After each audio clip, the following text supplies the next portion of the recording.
Salam hormatly vatandaşlar. Şu gün 2022-nji ýylyň 10 ýanwary hepdeniň 1-nji güni. Siz ýene-de Türkmen halky dewleti kanalynda hoş geldiňiz hormatly vatandaşlar.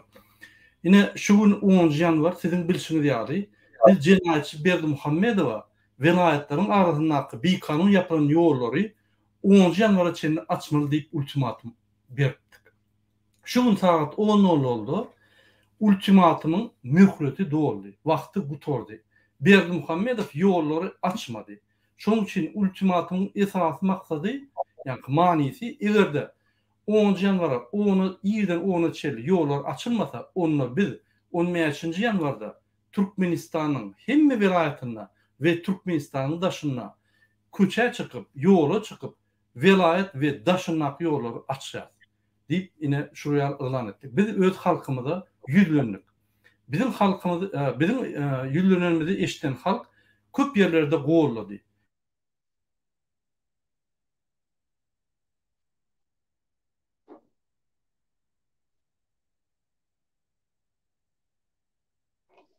Şol gepleşikde Myýraly bilen Timur Serkerde bar. Timur Serkerde, siz bizim vatandaşlarymyz bilen salamlaşyp bilersiňiz. Salam hormatly vatandaşlarym. Myýraly siz salamlaşyp bilersiňiz.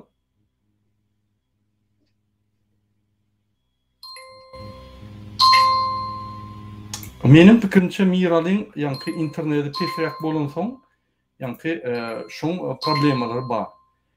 Hormatly vatandaşlar, siziň bilişiňiz ýaly Berdimuhammedow 2020-nji ýylyň başynda ýanky ýollar ýapdy. Muň esas maksady näme? Ýollar ýapmak. Ýollar ýapmagyň maksady öz ogluny arqynlykda 40 ýaşyny doldurup daşyndan aktiv adamlara getirmän, içindäki türmede saýlawlar geçirip falsifikasiýa edip arqyn öz ogluny prezident etmek. Ondan soň biri ýani parlamentiň ýolbaşçy, biri ýerine ýetirýän hökümet bilen prezident. İki bolup Türkmenistany ýuwaş-ýuwaş ýanky paçalyk geçirmek. Siziň bilişiňiz ýaly biz aýdyp geçipdik. 2020-nji ýylda 20 sentýabrda şular konstitusiýany ütködýär, şular paçalyk bar ýa, diýenmede inanmadylar. Olar konstitusiýany ýeni bir ýerde 7-nji ýerde ütködýär. Indi bul öz ogluny prezidentde goýmak bilen has gyssanýar. Bilişiňiz ýaly 2-den 5-ne çenli 3 günjükde Nazarbayewiň Gazakstana gürtme depdiler. Kok goýberdiler. Halk şekilne çenli ýykyp şoň ýygyny ýanky sesini eşiter ýaly bolmady ýaly şonu hem ýerden kowdy. Olar gaty üstünlük galandy. Ýöne şol üstünlük hökümetem ýykar diýip hökümet spes operasiýa edip oruslar bilen ýanky terroristler ýaly adamlara tituşkalar diýilýär, olar pul berip attyryp zat edip şol halkyň galan awraly arasda protestini başga tarapy akydyp goşunlar getirip olar basyp ýatyrdylar. Ine şol ýaly şu diktatoryň mahinasiýasy bar. Ene ünsörüm şol 3 günnäki bolup geçende Berdimuhammedow gaty gorkudy. 2 gün geçip geçmekka 7-sine bul gaty şart ýagdaýda halk maslahatyny geçirmeli ýanky çağrış etdi. Hemçi bu tarapda Gazaklaryň ýagdaýy 15-nji ýanwarda bolup geçecek zatlar muny gorkudýar, halk galamasyn diýip we halk galsa ýollar açar uşul. Men ýene 2-3 ay saklap bilen ýollary mundan beter saklap biljekkä şular men basyp alýar diýip gaty şart ýagdaýda öz ogluny prezidentler geçirecek bolýar. Men näme muny diýem? Seň öňküsi gün Saýat etrapynda, Saýat hekimliginde bizim bir aktivistimiz şu ýere baranlar eýýän bular 8 sany kandidatyň Berdimuhammedow bir san ministr galanyny tanalmayan adamlar goýup eýýän kandidaturalary ýani portret şeklinde goýup hekimlikde asdylar. Ya ine saýlawlara geçýär diýip. Ýöne akşama çelli durdy, akşam ine biz çykyş etdik bir günden bäri. Gorkup onu çalt ýagdaýda aýryp ýene-de girzak goýdular. Hekimden sorazak, hekim diýe, "Hawa saýlawlara geçýär, ine serdary sesler bermeli." Görýärmi? Bula halkyň öňüne ýüzlenjek bolýar, ýani halk maslahaty geçirip, eýýäm ýygyna Hramow hemme schemalaryny taýýar edip, postanovka edip bu spektakly gurmak gidip otylar. Biz uhlap ýörüz. Biz her wagtdan uhlarsa bulur bizim arkamızda hakyky banditler. Hökümetdäki bu realzat beýle geçen ok. Bu bir kanun durşunu. Hökümetdäki bolmaly zatlar hak mazladyna ýa-ni şu ýaly men ýadadım zat diýen ýagdaýyna onu 6 aýyň içinde ýa 3 aýyň içinde möhlet alınıp beýle kandidatlara mümkinçilik döredip daşynnaky türkmenleri içine salyp umumy halk bolup saýlawlar geçmeli. Bolmasa saýlawlar bolan o. Daşynnaky 45% saýlawlarda bolmasa saýlaw bolmany. Ýöne onu o zatlar meliç gerekler. Bu kanun bolup konstitusiýanyň üstüne tant edip kuş töpde ýakyp öwrenen adam. Şol ýaly jenaýatçy Berdimuhammedow. Indi gelin ýollary gelelim. 2020-nji ýylda başynda ýollary ýapdy. Bahana Google koronavirus diýip. O wagtlar koronavirus bir ýokdy bizde. Çykypam ýa-ni durak ýaly hem ýerde elan etdi koronavirusy ýeňdim diýip. Bütün dünýäniň üstüne gülüşdi. Her gedek gülüşýär. Indi ondan soň bu oturdu pikir etdi. Şu aktivistler galyp başlady. Ýol açjak bolýar, koronavirusdan adamlar öljek bolýar, ölýär. Şol içine giremeden diýip vilayatlanyň arasyna ýollaryny ýapdy. Indi vilayatlaryň arasyndaky ýollary bu açjak niýetem ýok. Daşyndaky ýollary açjak niýetem ýok. Serdar bu urnuşsun 2022-nji ýyl geçdin, 2023-de açan. Ol gıyvatları emheme ettirýär, ertir ýollar açýar, 15 günden açýar, ine 23-ne samolyot, 30-na samolyot, ine o samolyotlar воздушный, ol fantaziya samolyotlardan ýazadyk biz. Bizin dini hakykat aly ýa-ni hökümde ınanar ýaly. Ne häkimine, ne mu emhemesine, ne polislaryna, ne harby gulluguna, ne administrasiýa prezident administrasiýasyna, Hramowa, ne ministra hiç kime ınanar ýaly. Şol ýaly awry başdy. Hemme gatlaklarda, hemme derejelerde hökümet ýykyldy. Bulary depip geçdiňem ar, bular dine seni gysyp bilýär, paraholuk edilýär, dine sana uğraşady diýär. Hökümet bolmaly. Hökümet bize hyzmat etmek üçin edirýär. Alınýar, saýlanýar, goýulýar. Olar hyzmat eden o, biz talak gelýär. Hökümet bolmaly. Banditler olar. Ne şol üçin men size düşündirýän. Indi 15-nji ýanwarda Berdimuhammedow eden jenaýatlar ummasy. Şoň 3 tane jenaýatyny alsam, şol pajizny gidýär. Bu edenler köp. Indi biz 15-nji ýanwarda näme etmeli? Biz halk bolup konstitusiýanyň esasyna, konstitusiýa bil baglap vilayatlaryň arasyndaky ýollar açmaly. Men şu Mara boýunça çykyş etdim. Eger Mara vilayaty, ýa-ni Mara vilayatynyň binasynyň arkasyndaky meýdançygyna ýygnanmaly. Onu 15-ne. Eger-de şo ýerde häkim ay bort eýle beýle diýse, güni şo ýerden gidinde Maraşgabat ýoluny bekleň. Maraşgabat ýoluny beklep, inni talaplary üýtgüdüm. Inni bizim talaplarymız dine vilayatlaryň arasyndaky ýollar. Bizim talaplarymız inni daşyndaky galan çağajyklarymyz, studentlerimiz, dogan arnaşlarymyz, ejelerimiz, kakalarymyzy getirin. Ýollary öňküse açyň. Beýleki döwletlerde ýaly. Hiç gaýta döwletlerde ýol ýapylan ok. Reisler öňkü ýaly Türkiýe beýleki döwletlere goýun. Hemme samolyotlar uğradyň. Samolyotlar işläp dursun. Siz Türkmenistan türme öwrediňiz diýip şol ýa-ni esasy problemany goýmaly. Inni talap üýtgüdilýär. Onu da wagt berýär 3 gün. 3 günne. 3 gün hemde 1 günne 24 sagatda eger şol açmasa ýollar, açyp başlamasa bir Aşgabada garşy gitjek diýip aýtmaly. 24 sagatda açylmasa hemme vilayatlar Aşgabat tarap gider. Ine şunu ýaly, ýa-ni biz düýpli meseleni goýmasak, bu diktator. Doğru düşünün, bu adamlar talap ýörep, öldürüp, zat edip ýören bir haramzady. Hiç wagt sen ýagşylygyňa, adamçylygyňa, ýa-ni rehimlik edip, sana ýa-ni mehirlik edip adam däl. Hiç wagt dinlemezdi. Biz doğru düşünmeli. Indi biz 15-nji ýanwarda çykanmada näme esaslanmaly?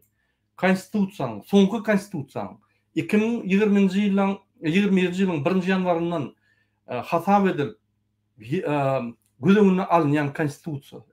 Şunkuna ýürüyen konstitusiýanyň esasyna 3-nji maddany men size okap bereyim. Şul 3-nji we 4-nji maddaň esasyna biz ýola çykýar. bizim arkamızda konstitusiya var, bizim arkamızda bütün dünya jarnaması var. Yine men size okap bereyim. 3. madde. Türkmenistan'ın öz ihtiyarlığı halk tarafından amala aşırılır. Demek halk hemme kontrol etmeli. Halk devlet hakimiyetinin yeketek göz basıştır. Yine şu yerde bizim rolümüz, cevapgarçılığımız geldi. Biz hükümete göz başı olmalı. Hükümet bozayan olsa müngedek aittik. Ol İstanbul'un konsulluğuna eyyem trapinka yasadık. Gününe katnap yol yasadık. O görgüller kaç gittiler başka bir yere. O yere de eyyem yol yasadık. Bunlar hiç reagiyor deden o, seyirden o. Hata eden o. Şunun için bunlar konstitusiya seyretmese, dine parakorluk edip konstitusiyanı dine bozmak bilen olsa, biz şolara hükümete göz bakçılık etmeli. Biz öz ihtiyarlığımızı korumalı hükümetten. Şunun için biz konstitusiyanın etrafına en yukarı hükümetin yukarısından konstitusiyanın en yukarı organıdır, halktır. O Türkmenistan'ın prezidenti biz istesek günle de çalışıp biliriz. Doğru düşünün. Şu konstitusiyanın etrafına. Bu şu 3. 4. maddenin çalışılan o. Başka maddeler çalışıyor. Sebebi şunu çalışmak için parçalar etmeli. Bolmasa bunu hiç bir devlet, demokratiya devlet deyip hesap eden o. En gülkünç tadı. Bütün dünyada ağzını doldurup cinayetçi, parakhor, maşennik, Raşid Miredov ılgap yine bizde demokratik devlet, dine demokratiyadır bizde halk yani hiç problemimiz yok. Konvertasiya, içe giriş, dışı çıkış. Biz halkı korap giyici bunu işleyer. Men özüm lichna pasollardan ziyat kalıp pasportlara gelip diyorum. Şunun aladasını edip, şunu pul töledip, cüymürüp gelip diyorum. Men Kırgızistan'a yine yankı o zirada yankı şu yerde investisiya edip 145 milyon dolar koydum şu yerde öz pansiyonatımı vurup rahat edip şu yerde bak dinç atkalar yani. Ne şey edip şu haramdağlara parakorlar halkımıza Allah geliyor. Unutmayın. Konstitusiyada yazılı. Daş gitmek gerekir. Çıkanınızda konstitusiyanın 3. ve 4. maddani mağlayına yermem. Polis olayamı, hakim olayamı, mağlayına yermem şunu. 3. madde seyret geçelim. Türkmenistan'ın halkı öz hakimiyetini göz günü ya da vekilçilik edarların üstünden amalaşıyor. Türkmenistan'ın halkı öz hakimiyetini göz günü ya da vekillerin üstünden amalaşıyor. Demek biz hükümet. Türkmenistan prezidenti değil. Biz hükümet. Biz hükümeti Türkmenistan'ın amalaşıyor. Eğer de bizim sayılan adamlar hükümet deyip banditler olsa onunla biz olarak yerine dur deyip bunları ayırıp biz bozayan kanunlarını düzeltmeli. Yine bizim borcumuz şu. İyini okap vereyim. Halkın hiçbir bölüğünün, hiçbir kurumanın ya da ayrı adamların devlette hükümeti eğilemeye hakkı yoktur. Halkın hiçbir bölüğü, yine tohum, çürük tohum, Berdimuhamedovlar, hemme karınlaşı hemme yerde. Hemen yol boştu, meclisin yol boştu, halk maslahatı özü, gen prokuraturanın yol boştu, gen hukuk genişliğinin yol boştu, ministrler dağıtlar, din karınlaşları. Ol içindekilerine gururunu demo. Dine öz yankı tohumu. Böyle de bir hükümet değil mi? Yine konstitusiyanın 3. maddesini halkın hiçbir bölüğünün, hiçbir kurumanın ya da ayrı adamın devlette hükümeti eğilmeye hakkı yoktur. Yine şu adam inni hem parlament, hem prezident, hem yerine yetirici yani kabinet ministrini oluştu. Inni öz oğlunu koyacak olup yine şu 3. maddanı bozuyor. Yine bir gerek. Adamlar bu cinayet ağır işi. Ünferim. O falsifikasyon etmek o 2. cinayet. Yine şu meselelerin ün koyup şunu etmek ulu bir cinayet. Halkın önüne, konstitusiyanın önüne. Yine 4. madde seyredelim. 4. maddede bek yazılıyor. Türkmenistan'da cemiyetin ve devletin en yukarı kımmetli adamdır. Demek şu hükümet adamlar için işliyor. Bir adam için işliyor. Yine kıynasak da şu hükümet dine bir adam için işliyor. Berdimuhamedov için. Yine şu hükümet konstitusiyanın 4. maddenin esasında adamlara hizmet etmek için işliyor. Türkmenistan'ın cemiyetinin ve devletinin en yok kıymetli adamdır. Demek bizim haklarımız, bizim konstitusiyon haklarımızı bular dine bozuk geliyor. Bular kömür etmeli, bular yollar açan o, velayetlerin ardında yollar açan o, daşınla ölüp duran adamlarımızı salan o, ölün, kıynanıp ölün adamların cesedini salan o. Bir topor adam ölüp gidiyor daşına, studentler vurguluyor. Ol biri özünü kastediyor, birisi Rusya'da özünü kastediyor. Salan o. Ol adam için işleyen, kim için işleyen? Yine dördüncü madde şeyle diye, Türkmenistan cemiyetinin ve devletinin en yok kıymetli adamdır. Adamı korumak, kollamak ve ona hizmet etmek devlet hükümet idarının baş vazifesidir. Hani baş vazife? Hani bu haramzada öz maşinini reklam edip mardır etmiyor. Şu mara var, hatta bir marin velayetin şöyden gaz uğurlap dursun, pulları yarıp dursun, şun halkına kömöğü de o. Doğancan. Ol oğlum varıp etlerini alıp kayıttı. Barmağını kovdun. Yine şuraya bizim hükümetin baş tutunu, cinayetçi, hiç vakit ömrünü hükümetin başına gelmeli adam değil. İdiot, psikiktaydın yaranı, kesel adamı biz saklap, çıdap, gezpiyoruz. İnnihadır, Serdar Berdimuhamedov'un gelmeyi ulen biz teyade bir 30 yılı gidiyoruz. Anarda ol beyli karamdağda Kerim dip Şvitsariyada okuyan bir karamdağda 16 yaşında 14 yaşlığı zorlak gelyen adam. Bunun için bu cinayet işler. Bunlar Türkmen halkı, husus halk, Türkmen devleti, husus devlet. Bunlar gerek olsa samolyot doğruluyor, gerek olsa samolyot getiriyor. Tapağı yok. Bunlar karantin yok. Bunlar hiç şart yapık değil. Bunlar ограничение var. Bez limit mi? Dine bizi. Neyemçi velayetler yapılıyor, yollar, neyemçi daşına giden yollar yapılıyor. Neyemçi samolyotlar dine bir oğlunun akilmeyene ve akitmeyene gidiyor. Dine bir maşgalatını yankı Paris'e varıp geliyor. Dine bir maşgalatını alıp gelmeyene London'a varıp geliyor. Biz ne adam değil mi? Ya biz ikinci sortta adam mı? Onu biz ikinci sortta olsak, Yoldaş Berdimuhamedov, biz her onun yaşına sizi yerine koyuyoruz. Bolmalı yerine de türmeye salyat sizi. Ne şuraya vakalar oldu. Ben 4. maddani devam edeyim. Adamı korumak, kollamak ve ona hizmet etmek devlet hükümetinin, idaralığının baş vazifesi bizde oluyor. Bizde devlet vazifeleri dini adam horlamak, tağlamak. Esası borç onam Türkmenistan'ın prezidenti yap. Killetini kaldırma. Killetini kaldırmasınlar. Ölürüm, yakın, türme atın. Ne milli lider? O ne kimin milli lideri? Özünün milli lideri mi? Kim ol? İyi. Devlet her bir rayetin önünde cevapkardır. Ve şahsiyetin erkin ösmeği için şertlerin dörüldürmenin üçün ediyor. Kimin önünde devlet hükümeti cevapkar? Hiç kimin. Benim koşayım. Yok, entekmen oturun, 4. maddanı oturun. Kimin önünde şu yankı cevapkar? Hiç kimin. Yine biz ölüp yatıyoruz. Ölülük cesedimizi getiren o. Han cevapkarçılık? Ölecek olanı adamlar edecek. Eltin men öz toprağımda öleyin, ata-babalarımın yanına bir yatayım öylede. Bolya beni 30 yıla kıynadınız. Men daşarı yurda akıdıp orada rap ettiniz, gul ettiniz. İnne ölecek olanında bir doktorlar beni 10 alanına koyuverenine ölmeyene salın beni gayrat edin deyip şoň önüne jogapkarçylyk ýok. Beýle adamlar men gurrunamedem o. Yine bir gelnece ağır yattı Banisa'da 100 milyar lira bergesi var. Videosunu gördüm. Durup bolan o ağlamatan erkek olsun. Niyemçi bir halk olup şunu aladı diye Türkmenistan'ın prezidentine rally sürpüyor Marda. Marda tutup arrest etmeliyken şunu. Marin halkı tutup büyüküp arrest etmeliyken şunu. Bu haramda adamı. Niye bu zatlar bakıyor? Türkmen halkına ne mi oldu?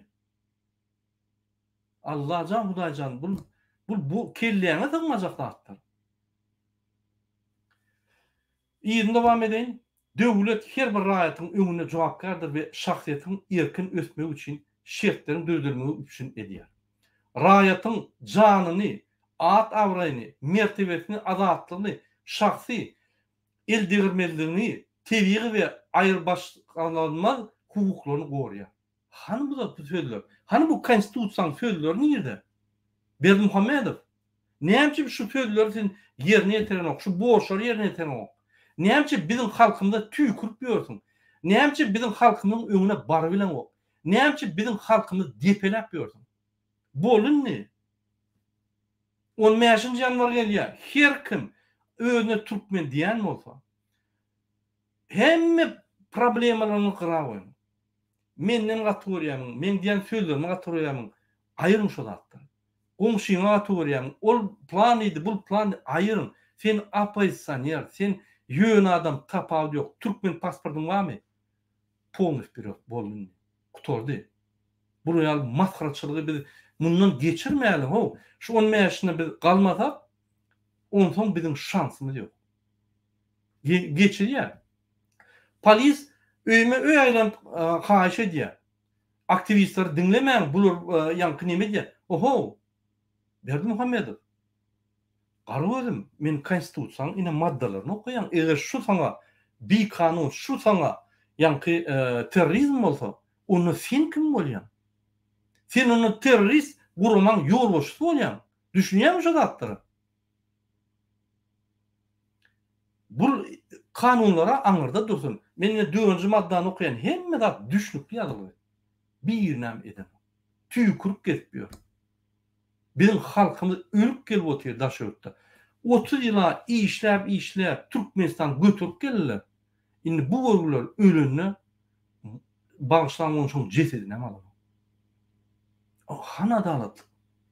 Adalatlyk şundan garaşyp bolarmy? Ya oğuldan garaşyp bolarmy? Ya ýanyna paraholudan garaşyp bolarmy? Hiç wagt. Vatandaşlar, oýanyň inni bolýadyň sebäbi ýagdaýlar häzirki gün. Ýertikiden has gowy, ýerti munça da bolmaýar, bir munça da bolmaýar. Öňümüz garanky. Inni biz turup jenayatçy dinmeli. Biz ine bir ýygnakda oturan ýaly jenayatçy gelip ýanky bar pullarymyzy ogurlap, bar ýanky öýlerimizde sen ýygnakda oturýan bar zatlaryny ogurlap, gelip hem agzyny doldurmam, sizin araňyzda ýanky diwardan ýasalan binany oýup ýanky gürleşýär. Gizlen. Näme bolýar? Biz bilen gönlüni gürleşip bilmeýän bolsa, halkyň ýanyna gelip problemalaryny görmese, näme bol? Kim ol? Özüne Hudaý alyp gelip Türkmenistanda. Bir binamyz, bir jellat. Men ýyzma okaýym. Her bir raýat konstitusiýa we kanunlar bilen öz üstüne ýüklenýän borçlaryň ýerine ýetilmegi üçin döwletiň öňüne jogap berdi. Ine hökümet var, döwlet var. Hökümet döwlet däl. Hökümet döwletiň içinde bir element. Mysal üçin döwletiň içinde halk iň uly elementi, organy. Yani hökümet şol küçük bölüjidir. Ine şol döwletiň içinde biz öz borçlarymyz var. Konstitusiýany ýerine ýetirmek.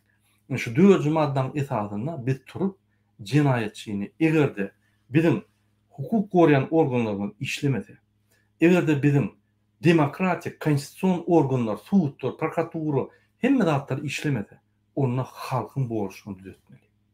Onu halkyň borçy şu zatlary ýerine ýetirmeli. Biz bir-birden bulary aýdyp gördük. Biz pasportwa gittik, konsulstwa gittik, Türkmenistanyň miýdiň öňünde ýaşadyk, Türkmenistanyň prezidentlerine hat ýazdyk. Biz MHM, ýanky polis, prokuratura, suwtlar hemme ýerde öz hakymyzy aljak bolup gördük, ýüzüme tüýküldür. Bolundy. Indi soramaly. Indi öýlerimiz haklara olary işden boşadyr. Boldy. O bizim borçumuz. Ine 3-nji 4-nji madda 15-nji ýanwarda sizi goruýar we şoň esasynda siz çykýaňyz.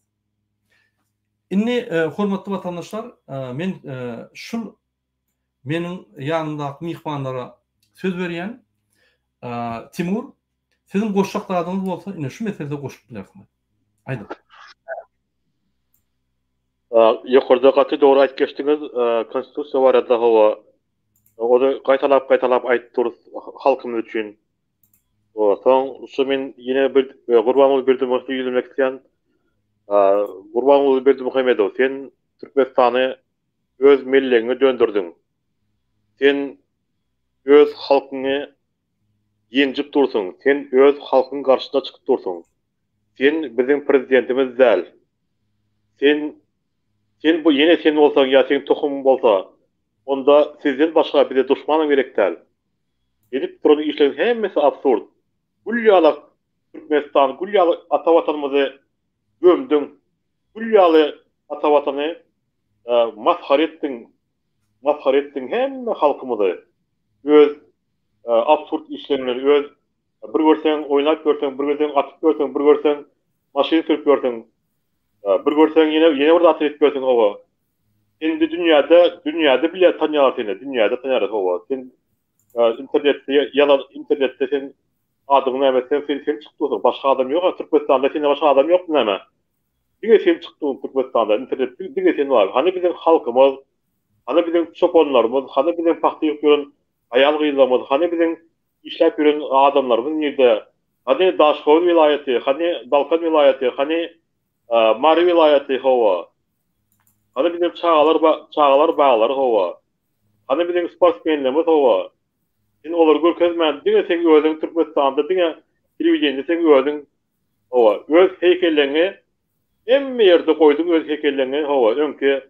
Öňkü tabarmat näme Türkmen başyny öldürüp, oň ýerine özüň geçip bir kanun özüň geçip howa. Oň heykellerini aýyrtdyň howa. Senin heykellerini halk aýryr. Biz baryp aýryr sen heykellerini. Sen tohum tejin Türkmenistana gerek däl howa. Senin näme senin güçlü düşman ýok. Türkmençe sen iň düşmanyny öňürtdiň sen. Sen tohum tejin Türkmenistanyň garşyna gitip durýar.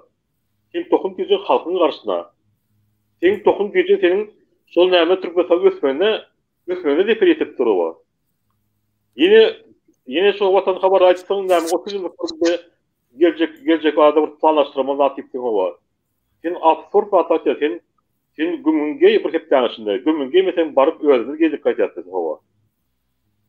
Adamları zorda saklap tutsun, gitmen hayıştı, gitmen dip owa.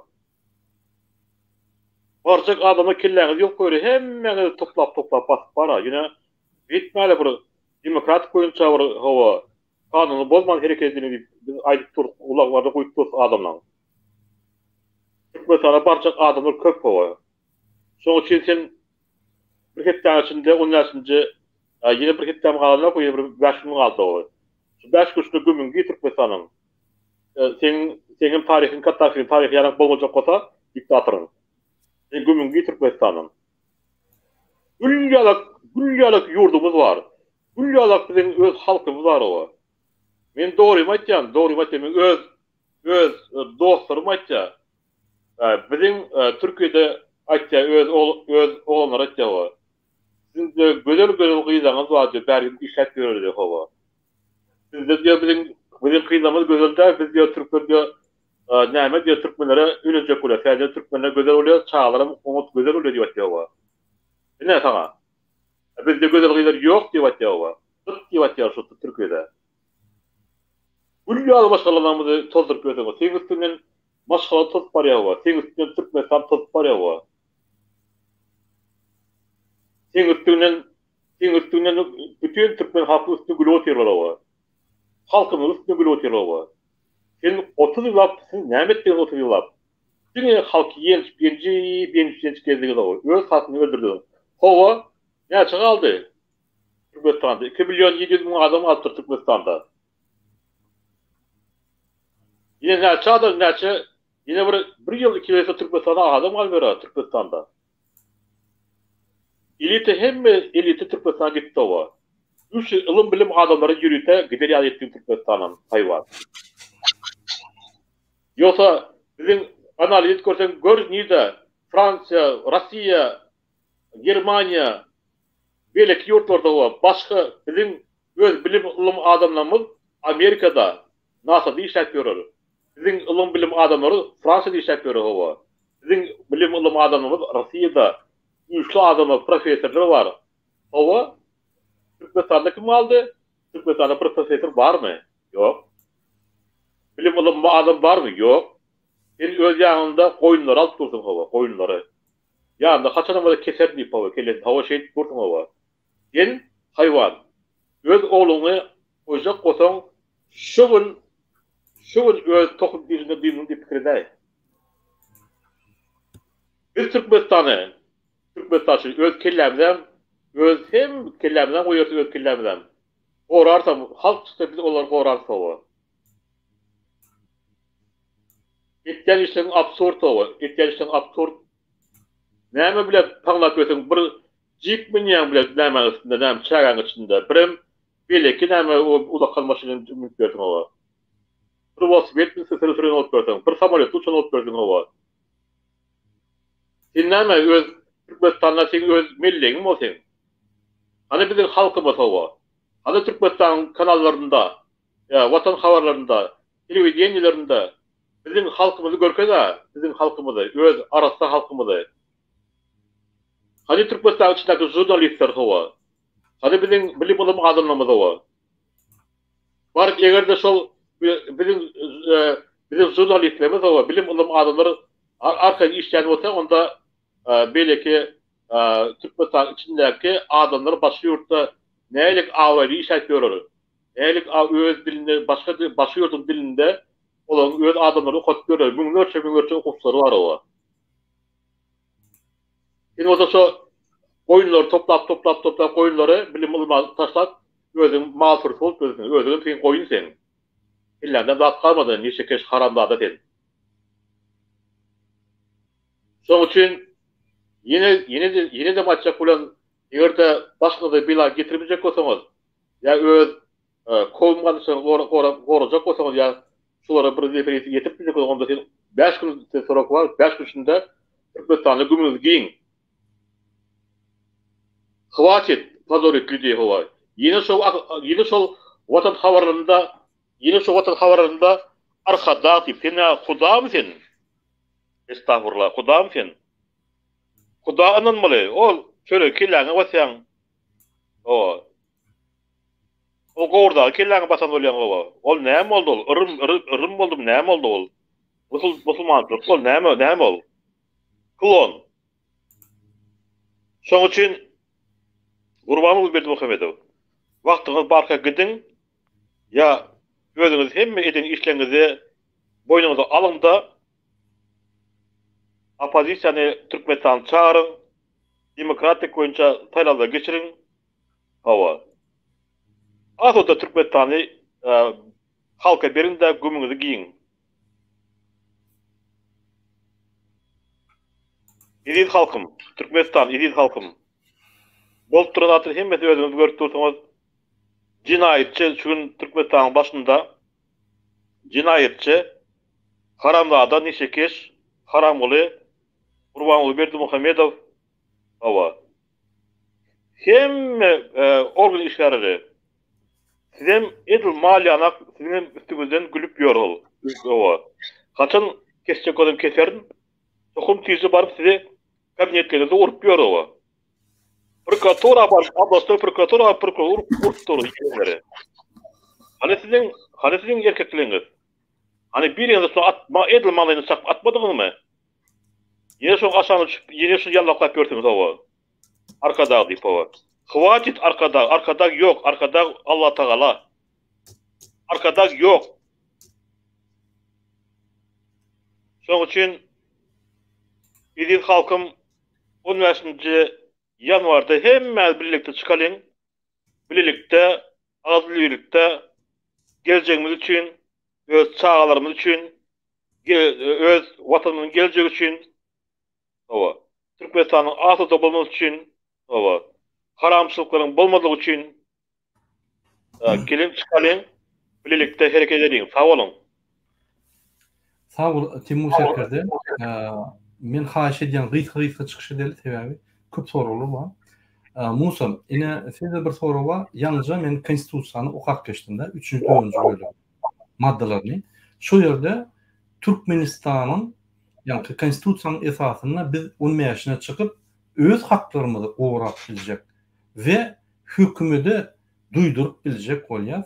Yani bilip bilýär, bildirip bilýär şu kanunlar bozýaňyz diýip. Ne pikirdiňiz? Şu konstitusiýanyň esasyna biz ýola çykyp hereketler edilmede biz kanun bolýarmy? Ya bize karşı bir zat et bilýärlermi? Ya edip bolurmy? Ne pikirdiňiz? Assalamu alaikum Murad ağa, assalamu alaikum vatandaşlar. Bu batı yerlikli bellediniz. Konstitusiýanyň esasında diýmek, ol konstitusiýa diýmek asly nireden gelip çykýar? Allah Taala iki jahanda da Allah ne adamzat bagtly bolmak üçin berilen. Ondan soň ýuwaş-ýuwaşdan şonu oňaryp düzeýişdirip halkara kanunlary deňeşdirýärler, gawat geldirip gawat getirip hemme döwletlerde şu konstitusiýa ýöreýär. Şol konstitusiýa kanuny bolsa adamlar talap edip bilýärler.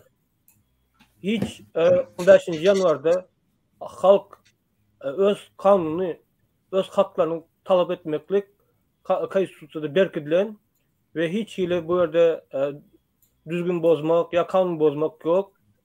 Gaýtam şol ýollar ýapyp adamlary öňüne geçmeklik kanuny bozmaklyk hasaplanýar. Sağ olun. Yine şu yolda bir yoldaşımız, vatandaşımız gatyw berläp geçti. Türkmenistanyň konstitusiýasyny işletmek halkyň borjy diýip. Bu diýmek näme? Haçanda konstitusiýa işlemese diýmek biz onu talap edemiz. Egerde biz hemme ýerde talap etsek konstitusiýa işleýär. Yine şu gaty gowy belläp geçti, gaty dogry yerlikli belläp geçti. Konstitusiýanyň işlemeli her bir Türkmenistanyň grajdanına bagly. Prezidente däl. Biz onu işletmeli. Biz gırağa açıp bulur mu? Hedir edip üstüne kuş töpte edip diyorlar. Ondan elbette işleme. Sizin sizin kiminiz yani konstitusiýanyň esasyna hereket etdi Türkmenistanda. Kiminiz barıp hökümete aýtyp gördü. Polisiýa, häkime, ýa-ni sudlara, prokuratura sen hakyň ýok diýip. Adam bolsa bir 1000 adam, 2000 adam, 5000 adam. Ol 4 milyona goly halk bar o. On deň ýarty edenne konstitusiýa işleýär. Ol 100 000 adam etse de ol azat. Biz hemme ýerde her wagt şu düýne ýetýär. Bütün ömrümizde şonu edip gelmeli. O bizim borcumuz konstitusiýa. Doğru düşünün. Sen köçe çykyp ýoly bekläp şu paraxorlugy işletmek sen konstitusiýa borjun ol. O senin kanun bolamok. Sen borjun jenaýat iş görüňde şonu saklamak. Ine şu ýol bekläp sen öz nägildiňi bildirýär. Sen borjun ol. O zaman sen näme etjekkäň? Sen şonu etmeden borjuny elbette olam o tarapan borjuny etmeýär. Hedir edýär. Onda üstüne sen açyk gorkuýar, sen ýa gizlenip oturýarsyň. Hedirlik konstitusiýa tak sen tutup basmak üçin. Sen haklaryny hedilen o ýerde. Sen öz haklaryny görüşemokda. Onun nide senin hakları bolsun. Yine şu 30 ýyllar biz görüşüp göründik. Yine devlete topary. Opozisiýa size şoňa çağırýar. Indi boldy, haklarymyzy alaly, görüşeli, haklarymyz bar bizim adalatyň döwletiň adamlary, bizim adam dogrulyny azat dogrulyk. Konstitusiýada berkidilen bizim haklarymyz. Näçe bizim haklarymyzy alyp üstüne depeläp ýör. Näçe Türkmenistanyň prezidenti öz jogapkärçiliginden ok. Näme ol aýratyn adammy ýa on ganyny gök ganwamy ýa faraonmy ýa ýokdy ýerin bir inoplantýanmy? Ýok. Bizçe ýok. İstendik owan çopanyny alsaň çopan şondan akylly. Hiç zady başarmayan bir idiot 18 ýaşdan ösmedik kellesi şu ýaşlykda ýaly maşyn sürýärlik ýok. Samsyk diýse. Ine şu adamlara döwletin antpolmy. Aýdyňmy? Şu ýaly adamlara ykbalyny antpolmy. Şu ýaly adamlara çağıjyklaryň ykbalyny, maşgalaryň ykbalyny kimin antpor? Mu maşyna men antpolany o. Şu sürýän maşyna döwer şol. Berja etme. Inni Timur, ana aýdyňy aýtjakdadyňyz bolsa, men oňa sorulajak sene. Boldy men aýdyň kysgaça şol näme goşmaça bir zat aýtjak şol näme kanun arada şol häzir şol näme şoň Berdi Muhammediň näme etdir ýandaklaryna ýalapar aýtdyr şu nämäni Kazakstana analiz etmeli. Owa adamlar niwetdir analiz etmeli, näme boldy, näme goýuldy. Bolturalatary hemmesini jyk öğrenmeli we no diýip näme almaly dedi. Şunun özümüze bir näme etmeli, özümüz şu reşeni primat boljak zatlar bar diýip şol öz mehemlerine tat buyruk etdir şu nämede. Gide baran her bartdyrylmy, her gaýtdyrylmy diýip bakan mehemler. Şol üçin men diýjeklerim şol aňarda mesela häzir şu biziň öz vatandaşlarymyz näme çyksa näme zakon boýunça owa hiç kide näme kanuny bozman köçä çıkan wagtlarynda şol haramlady öz adamlaryny şolaryň arasyndan goşup bilerim ki diýip pikir etýär. Şunu açak boldum owa. Hormatly vatandaşlar, men şunu goşaýyn. Serdim, men polisler bilen, MHM gullukları bilen, harby gullukları bilen, prokurorlar bilen güleşip ýördüm. Bana öýler çykýar, öýler aýdýar. Murada protestde çykanygda gaýrat edip halka aýdyň diýip aýtdylar. Ine men size geçirýän şu sözleri söz. Hormatly vatandaşlar, biz kanun bozmalylar. Polisiýa gulugyny, polis bölümine baryp o ýerde ataka etmeliler. Olaryň ýaraglary bar. Olar bu borçly ataka eden adamlara jogap bermeli. Bizim maksadymız polis bölümlerde, bizim maksadymız vilayatleriň arasynda ýollar açmak, açmasa Türkmenistanyň daşyndan ýollar açmak, onam açmasa gönü köşke baryp şunu aýyrmak. Başga raçy ýok. Ine bizim maksadymız. Bizim maksadymız polisi urmak, ya polise ziyan ýetirmek däl. Polis bilen gürleşmek, onu arkamıda bilimde salmak, onu ýigine edip gürleşip şonu yankı bizim tarapymyza geçirmek. Bizim olayal maksadymız yok. Bizim maksadymız yok banklary ýarmak, bizim maksadymız yok yankı edarlary ýakmak. Kim şonu edýän bolsa, siretap bolun. Häzir ýegenleri adam tutýar, şu zatlar ittirjek, birden adamlar galanna içine salyp ittirjek bolýar. Ondan bizi garalap terörist etjek bolýar. Haçanda bir ýerde ine teröristler beýtdiler. Olar oýnadylar protest edýän adamlar. Şoň üçin protestde çykýanmy? Gapdalyňda daýaw oglanlar goýramaly. Kim şo zatlar edýän bolsa tutup polisiýa tapşyrmaly. Polisiýa bile ılgamaly şoň ýerden. Onu polisiň bize daweriýeti bolar, önemi bolar. Bize diňe gol bar. Şoň üçin haýyş polis bölümlerine, hökümet edaralaryna ataka etmeliler. Bizim oňuň işimiz ýok. Biz häkim bilen näçe prezidentiň vekili şöyle, şo ýerde çözükleri bermeli adam. Ol çözmeýän bolsa, onu biz Türkmenistana, Aşgabatda barmaly hemmemiz köşkü. Şo ýerde prezidenti tapyp getirmeli ýeriň aşağından. Ol jogap bermeli we jinaýata çekilmeli. Boldy. Şoň üçin biz ýollar açmagy çykýar. Biz entek prezident bilen işimiz ýok. Ýollar açdymy? Birinji üstünlük kazandyk. Ondan biz bunu yankı kanunları işletmeni öwrüdür. Bolmasa bul men näme bir niden tapyldy bular ýaly bir idiot bizim türkmen halkymyzyň derdine. Ine şoň üçin gaty tap bolun. DVT topary, opozisiýonlar, demokratik geňeş topary hiç wagtda yaragan yankı jaýlary ýakyp, edarlary ýakyp, polis bölümine atak edip hiç wagt aýtmadan aýdyk gelmeden. Şoňa seri tap bolun.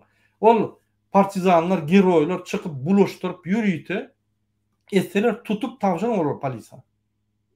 Diýmek olaň kellet işlenok. Näme diýen ölenok. Bütün adamyň janyny ýakjak bolýar diýmek. Şol adamlary gatyer tap bolun, tutup gönü polisiýa tawşan.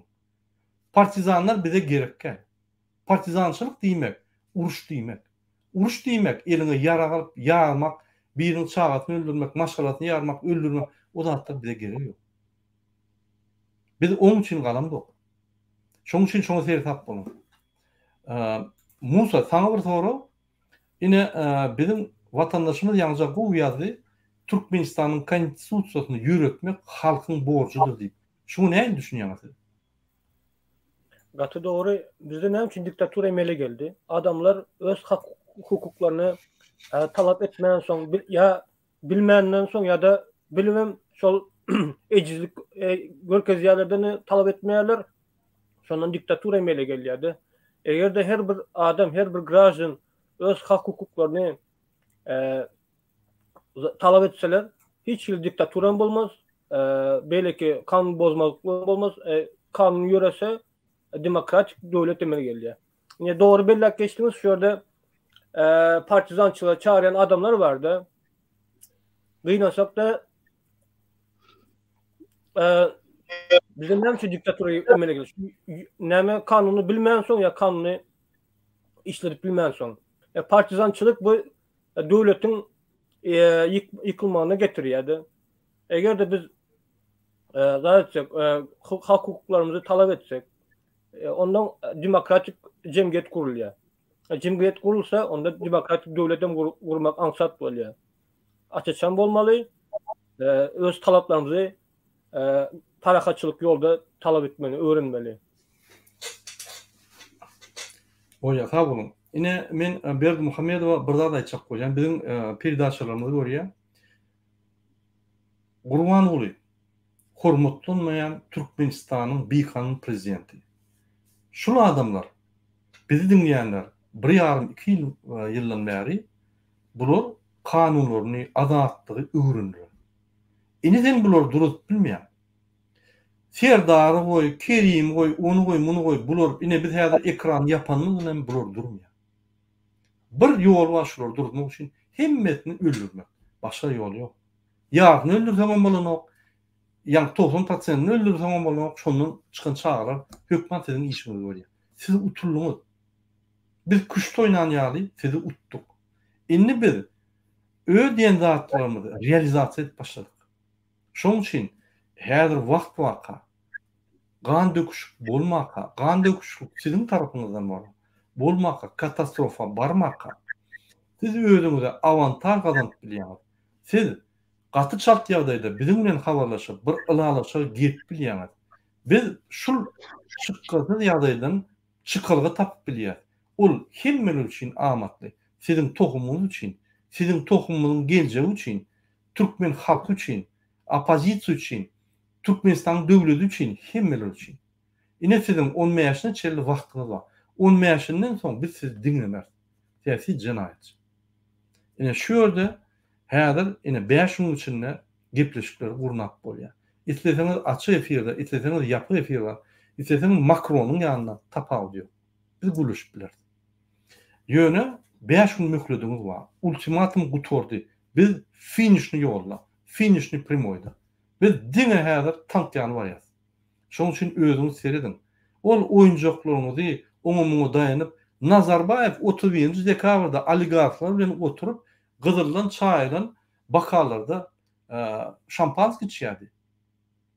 Üçünü şun şekillerini yık başladılar. Kaç gitti. Her tapılan yok. Tohum diyici bilen. Siz niye kaçacak? Böyle kaçırırsan 15-20 adamı. Kanunlar ne edecek? Kanunlar ne edecek? Olur mu cinayet edilir? Basılanlar. Yitersiniz. Dünyada yitersiniz. Adımı da hiç. Şekillerini de hiç. Şekillerinin üstüne gülürler adamlar. Yıkıp. Üstüne tant ederler. O maskarçılığı bütün dünya görür. Şunu etmeye kalk. Şu zatlara barmağa kalk. Oturup sizem Türkmen, bizem Türkmen. Daşı yurttan adam yok. Oturup buluşmalı. Yine men sizi sonku gepleşiğe çağırayan. Şu gepleşikten son sizin möhlediniz 15 yanvar 10-7'den 10'a. 15 yanvarda 15:00'da 20:00'da 16 yanvarda 10:00'da gepleşik bolmaz. Arrest bol. Yine öňünden aýdýan. Sizin ýagdaýlarynda aklınız bolsa, aklınız yok sizin. Ýanyna aklylar doğun arnaşlaryny size aýdyp siz mezbur edämezsiniz, aklınız yok, onu düşünýär. Indi men bir sorawma şu mesele gelmekak. Timur, şu ýaly provokasiýa bolmaz ýaly Türkmenistanda. Ine bir adalet ve parahat ýollar galyp ýollary ýani beklep ýollar açyp dursa daşyndan provokasiýa edip ýygyndary pulny adamlar tuttursa da dese şuların başga ýerlerde bizim duran ýerimizde däl başga ýerlerde ýa terrorizm ýa provokasiýa etdiler. Şuna garşy näme görüşmeli? Halk bol. Biz polis däl, biz MHM däl. Olar MHM bilen bile diýerler onu halky ýanky suratlar, videolar edip halk ine şu real edýär görkezler ýaly. Ýöretine Gazapstany öwrenmek üçin şu zatlary. Ine biz näme görüşmeli şuňa garşy? Näme pikir edýäňiz? Musa sizem oýlan, näme pikir edýäňiz şu mesele boýunça? Men pikirimçe şol näme, bana ine şol Gazapstanda bolan zatlary meselen bir ana özüne nämetdi täzinde başga bir vilayatlarda asılda geçti bu näme protestler. Bu belki çakınçykda zatlar ulakan megapolisde boldy. Olam Almata, Astana ýokary näme ulakan nämelerde hawa.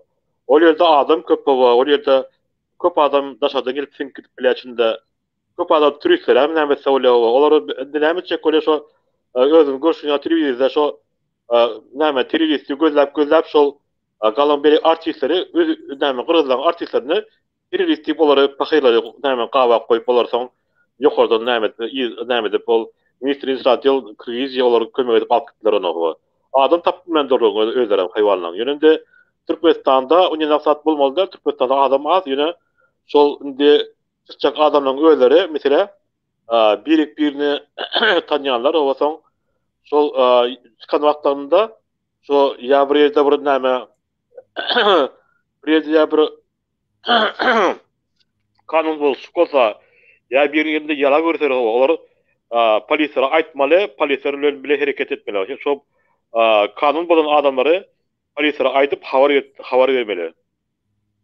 Sebebi ol adamyň baram olar ol näme haramdagyň ýegenleri oňarmak mümkin olatlary hawa. Gaty siresap bolmaş şu tarapdan hawa. Täzinde bärde mirne protest gitdi hawa. Olar şo protest etýänleri ýenim gömjek bolup olan ortasyna ýene şu adamlar soksak bolan wagtlarynda adamlaryň özleri şo proteste çykan adamlaryň özleri siresap bolup şol içindäki hayvanlary özleri elleri tutup tank koyup polisiýa berseler onan da hasam gowur. Täzinde polisiýa ondan beri polisiýa halkyň tarapynda hereket ederler. Şoň üçin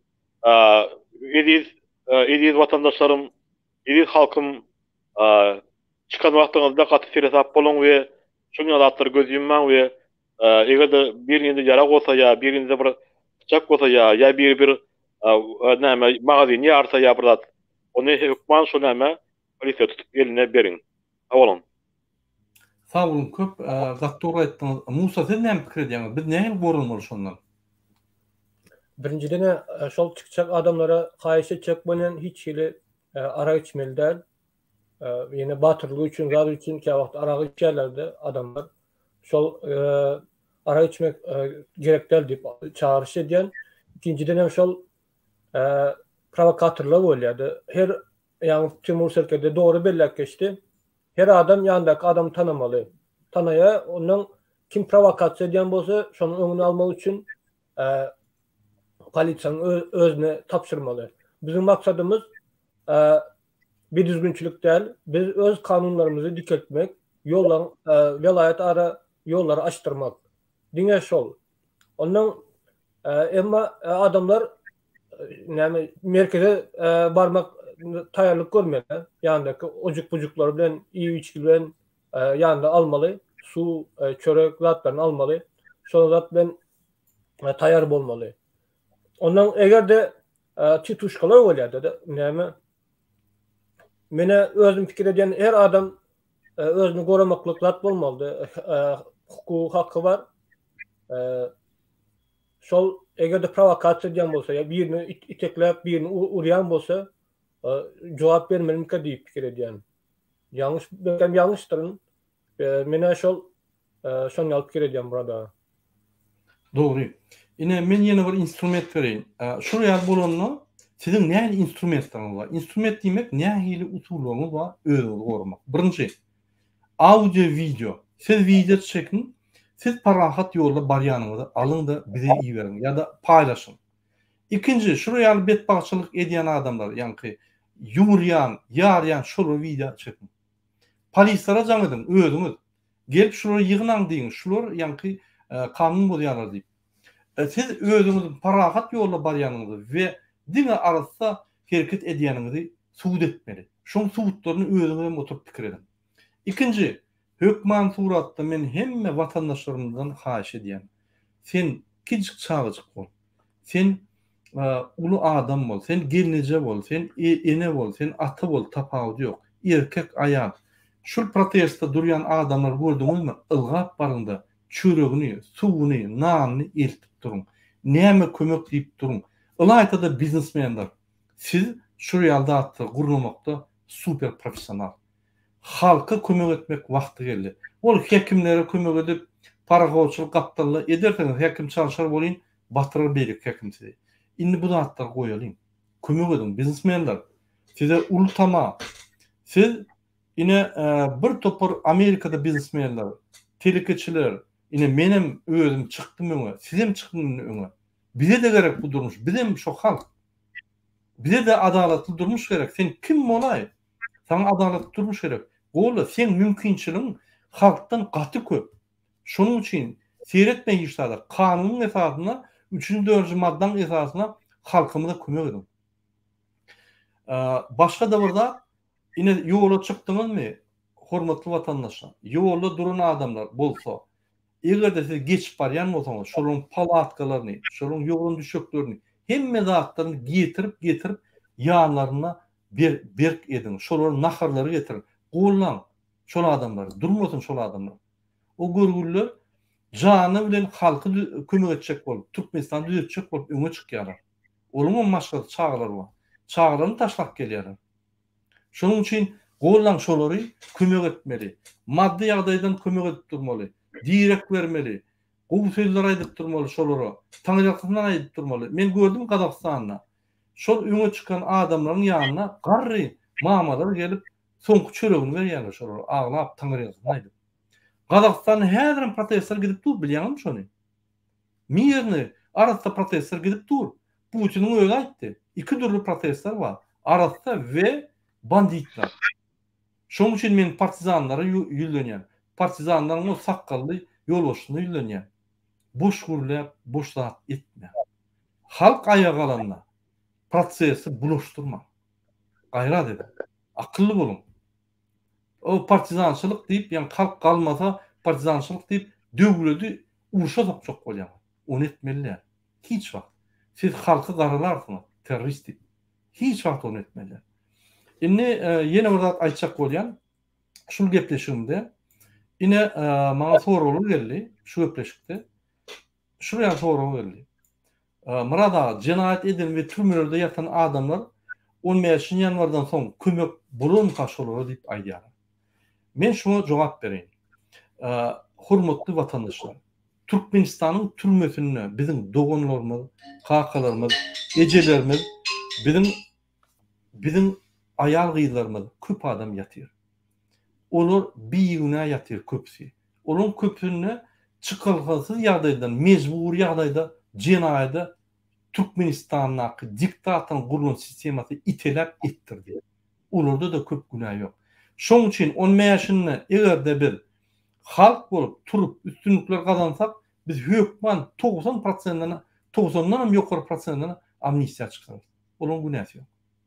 Sebäbi şu ýaly force majeure bolanda, öýgöçükler bolanda ol ömrüne bir gedek bolýar, taryhda bir gedek, iki gedek bolýar, 100 ýylla bir gedek bolýar. Känisi. Ine şol taryhy momentlarda hökman amnistiýa bolar. Şolaryň jenaýaty geçiler. Olar mümkinçilik görediler. Täze beýleki Türkmenistan grazdanlary ýaly öz çağjyklaryň ýanyna bar täze durmuş gurmagy. Şol şansy täze hökümet hökman biler. Näme? Bu adamlar bizim watandaşlarymyz. Olar saklap çüýredip, öldürüp, kesel çykaryp, o kesellerin Türkmenistan'ın içine bar yerine yargap, ola adamlarım eýýäm jenaýat işini başga zatlar bilmedi ýaly etmek ol bir samsyklyk. Ol Türkmenistanyň prezidentiniň Berdimuhammedowyň iň kelletine geljek zady. Ýüriti şonu edi. Halky gyrjak bol. Biz halky üstürmek we halky baý etmek ýoluna barýar. Şonuň üçin biz şu ýerdäki adamlary hökman suratda amnistiýa çykarmaly. Diňe manýak, ýani bir näçe adamlary ýüriti öldürüp eýýäm kellesi giden, onu da psikologlar we olary köşeşdirmeli. Türmedäki oturumlaryň içindäki oturjaklaryň yerlerini, şertlerini Ýewropy standarda getirmeli. O ýerde sportivny kubrik diýilýär da, sport bilen meşgul bolmak üçin futbolny plaşatkalar, telewidenýe, kitapxanalar, internet hemme zatlar bermeli. Anladın sen türmede oturunda ýa-ni 4 tamyň ortasyna oturýan. Eýýäm sen eýýäm şolum ýeterlik sen kelläňi daglyny bolýar. Sen şu ýerde näme bilýän? Kitaplary okap ösüp institutu top bilýän. Institut şol adam bu top gelse, Türkmenistana gelse, eýýäm bir diplomly adam bolýar. Şo ýerde sen okap, bir topar alymlary, ýazgylary okap, öz durmuşyny ýene-de ýa-ni çözgütlerini görüp, ýalňyşlaryny tapyp adam bolýar. Sen şo ýerde öz çağaňy gelip, öz işini görüp, guwanyp, kitap okap, özüňem düzet bilýän. Ine şol şanslary, mümkinçilikler biz bermer şol. İçinin epidemik ýagdaýlaryny, sanitar ýagdaýlaryny ideal etmeli.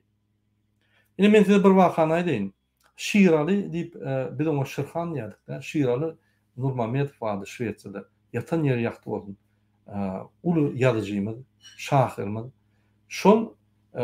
Şonuň dosty, meň bir tanış adamym.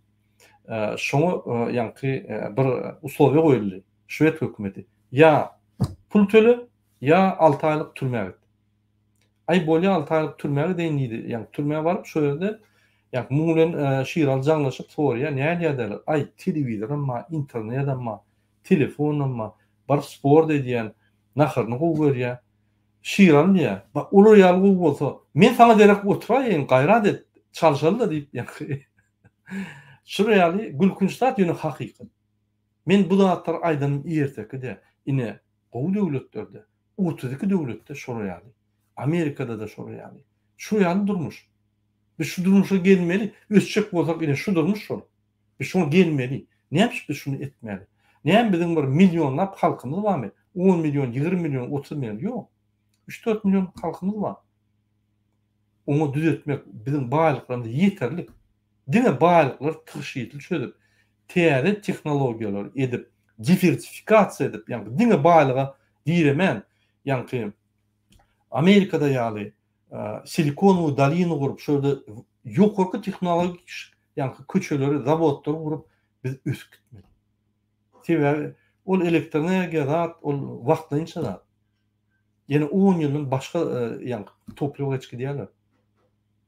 Şoň üçin biz köni ýa-ni döwlet bolup galar, biz ösmeli. Biziň häzir taryhy çatyrymyz. Biz şondan gowy geçmeli.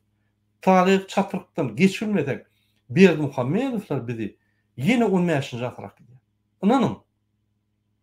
Ay bu Gurbanow bir zat diýär, men muň üçin çykjak, gel oň üçin çykjak, gel çykmaň men üçin. Özüň üçin çyk. Şoňa sizden haýyş edýän. Soň türmelerde türmäni dolundurýan edarar gurumlarda şuňur reforma etmeli. Olaň aýlyklaryny, ola adamlaryň ýa-ni prof okuwlaryny, ola adamlaryň tejribelerini beýleki döwletler, Ýewropa döwletlerine geçirmeli. Olar östürmeli. Bolmasa olar östürmedek türmeleri gowulaşdyrsak, adamlar gowulaşdyrsak, olar öňkýär bolsa hiç zat bolmaýar. Bütün sistemany şuňur strukturna reforma etmeli. Üçüncü, şol adamlar häzir ölüp dur. Ne dermanlar var, ne imitler var. Ýollar vilayetlaryň arasynda ýapyk bolan soň, olar indi perdaça da barany. Gurgurlar perdaçaň esasynda 70-80% adamlar naharlanýardy. Vitamin alýardy. Ulum ýok. Egin eşigem ýok. Şo ýerdäki işleýän ýa-ni adamlar, nadiratorlar, polisler ağlamaydy. Biz görülemdik bunyň ölüşini. Hayvanlarym beýle ölenok diýär. Hayvanlarym azat ölýär. Bular azatlykdan hem ölünne biz kömek edilendik. Ne dermanlar var, ne doktorlar var, ne şorar şertleri var. Ne naharyny berbilýär. Hudaý saklasyn diýär. Şolar jaňydy waýda bir zat edeliň, turulýň, dawaý düzelýin. Bizim ýazadyk şu Berdimuhammedowlardan. Hak bolup turulýan diýär. Ine şolaryň garnaşlaryna ýüzlenýär. Egerde dogun garnaşyny amnistiýa gatşat ýagdaýda düşürjek bolsaň, kakyň bolsa, ejeň bolsa, dogunyň bolsa, çykyn mäşine biz size garantiýa berýär. Biz şu hökümeti aýryp, saýlawlar geçirip, şu hökümeti aýran bundan başlap amnistiýa çykarýar şol. Wagtdan hökümeti etdirýär şonu. Onun şu yerde yatanın hiç il delili yok. Hiç ili manisi yok. Ülkü otuyorlar. Biz onları ölmeyene iyi veremiz ama biz onları cinayeti çekmeyene iyi verdik. Cinayet çekmek demek onun şertlerini berip, şertlerini yani ölmez yani saklap, dine adaletlerini biz yani çeklendirdik. Biz onun can sağlığını çeklendiremiz ama neyemçi böyle oluyor? Hükümet bastı mı yadından çıkardı. Bunu ölüp yiyorlar şöyle. Kesirler arap, virüs, koronavirüsten olsa olur pul tölemeli. Dermanlarına yok. Neyden tölesin? Şol organizmi vitaminsiz zatı ya çıkırsa çıkar ya çıkmasa ölüp gidiyorlar. Ulan salafandık nimelerine veriyorlar kardeşlerine. Kardeşlerine ne yemesin? Biz uğraşıp dururuz. Türmeden ölü adamlara ayıp etmeli. Bir de tragediya değil o. Ay ölü ettir. Yine ben kardeşimin türmeden geldi. Yani 10 yaş onunla ölmüyor. Maşgalatına sonra verdim. Ay neye medeliye? Oho neye medeliye? O ne? Hükümet alıp sen yankı çağanı öldürse neye medeli? O hakkı yok ha o. Ne açıp Berdim Muhammed öz yankı elinlerini falan o. Ne açıp kedapçılık ediyorlar? Ne açıp parakorluk? Adamları polisler öldürüyorlar. Ne açıp salıp şöyle saklak koyun o. O etmez hiç vakt. Şunun için benim kardeşlerine yüzlenen şu dağıtlar etmeyene. Şu meselede siz Musa ne fikir ediyorsunuz? Bir şu türmelerde reformlar geçirmek boyunca ya türmeleri içindeki adamlar amnistiya çıkarmak boyunca ne senin fikrin neydi? Gatı doğru. Men önközek ellek geçtim de Türkmenistan'ın 2.700.000 geçerli halkı var ya ama türmede oturanların sanı 32.000 türmecilerin sanı 32.000'e yetiyor. Deneştirip görsen Özbekistan'ın halkı 35 milyon ama türmelerde oturanların sanı 22.000. Bizde gatı yukarı ne türmecilerin sanıya gatı yukarı türmede oturup çıkanların sanı ondan yukarı. Yani her yılda 2-3 yıllık amnistiya ediyorlar. Daha diyorlar bizim halk şu türmelerde oturdurup gözünün odunu alıp moralini basış edip halkın ruhunu dövüyorlardı şu rejim. Eğer de Türkmenistan'ın zaten ülkesi hükmen suratla humanizm taraftan geçirmeli reformalar Avrupa'nın derecesinde geçirmeli. Cinayeti pesrak yenilerek olsa hükmen suratla çıkarmalı diye fikir ediyorum. Sağ olun. Timur Serker'de siz ne fikir ediyorsunuz?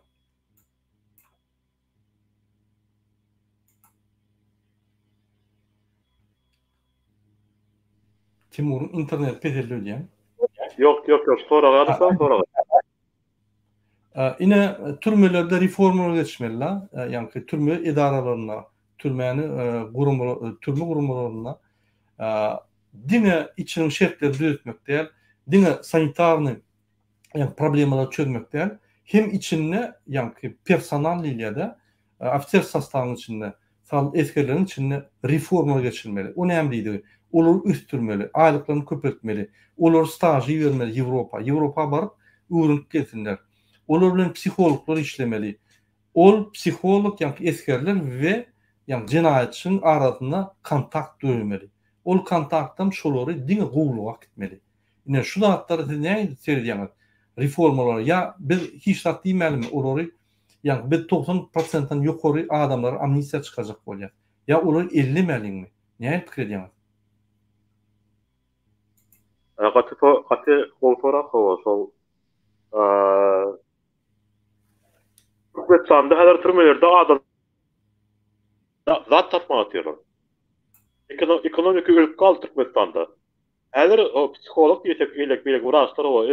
Her şol öz imene zat tapman imene dermanlı zat näme pul tapman ülke doğru. Şoň üçin men harwa adam olarak men näme derdim? Men kirimçe mesela şol belirlik şu türmelerin içindeki начальниклары näme şu türmen yukarı начальниклары toplardığında soňyna bir kommersantlar gepleşip Türkmenistan içinde güçlü kommersantlar gepleşip olar bilen arada saklap o şu näme biz etbiler türmede. Mesela ya bir ağaçtan bir et beresin ya bir beton koyup bersin ya bir eger şu adamlar türmede öz türümü özünü eklep saklamana ýagdaý bar agam. Şodan de kelle olmasa göre läşik durýar. Türkmenistanda öz şahalamyza ýetişman o türmedäki goý aňarda galsynda bar. Şoň üçin göre olmasa kelle olmasa göre läşik durýar. Şoň üçin bu ultrazaz bet patlan baram şol haramzadaň nämetine şol ýoluşuldy boldy buratan baram. Derde köp bir näme ýerekden bar. Derde bitile şurada açmına şol ne berde Russiýada bir näme bar. Şurada benim öz dostum var şurada aşağıdaki bu işler görüşürde o. Nämetde aňarda näme goýar? Plitka goýarlar o. Atı köp bolgadan ýar we içindäki zekleri öýündäkileri pullun üpnet durur. 3-4 tam sagaly ipläp durur o. Ayda 50-60 rublya pul ýetdi. Başta $1000 yani bu kadar dolar içinde var. İviçkide hem atır bar, taşlarım gelip dolar içinden normal İviçki var o. O için berde problemi absolutna ağam yok. Eğer de armiyada, hazır şöyle armiyada şu işe hava. Tümedi işe gitti hava ip yorlar hava. O da böyle alternatif služba diyen adam var bizde. Alternatif službanın ağıra köprek edevede şöyle hozraşot ne nämetsen soran bir rota şol nämene bir olkup üstüne iyimi tülen nimada üpnet bilýär. Öz mallar öyle öz näme ekinekden yerler öyle o. Ýöne öýle giden soldatlar avtomatlarda öyle şu ekinekde taýdy şol ýol näme alternatif služba geçýär o. Şol üçin zatları hemmesini tertipleştirse bolýar, problemi absolutny ýok. Mesela hazır şu nämede mesela şu ovada ýag ýok. O ýagy oçup durur hoşuna. Elementarny şol bir owaly bir ýag sıkan maşyna alaýmala. Elementarny bir oto ýüýän bir näme elevator alaýmala. Elementarny bir şu nämede bir näme kipde şäherde mesela daş vilayaty içinde näme ýokmy? Et ýokmy ýa vilayatynda ýa bardy et ýokmy? Onda sonra Mariýa häkimi bileki raýondakları gitdi şäherde şu nämeni tertipleşdirse etem bolýar, hemme adam bolýar, problemi ýok. Türkmenistan problem absolut ýok, ýöne prosta şu bizde näme baş ýok. Problem absolut ýok. Ýöne egerde biziň öňki atabagyny ýaşapdyr özleri, ekinek özleri ýa sykyp durýar. Bu bileki näme bar biziň bileki ýağmaz, paxta ýağ, onu yer ýandala, ol verilip şol adamlar şol näme Rossiýa top keteller şöyle köp var. Onu yer ýanda onu ýemler onu şe. Ol teknik näme bolýar, ýağ bolýar ol. Paxta ýagy. Ýa şu dökülme berýär ona. Şol üçin berde problema diňe sistemada burada. Täzinde bolýar görüň. Eger bir adam mesela ýeközüň bir tayga düşsen hava, näme tokoy üçin düşsen nämetden bir ýaşamala. Bir näme desen ýaşajak bolsa bir kilen işeten onda bir aýyna awlarsyn hava, on näme dersini alyp ýerden hava, işlemejek bolsa aýaňa bir atak ýerden hava. O bal tutarsyň hava. On bir miweler ýylarsyn. Elementar zatlaram bir seredäýmeler bar. Bizde baş ýok, şol искусственне näme dürüp durur. Искусственне defisit zatlar dürüp durur. Bolmasa problemi absolut ýok.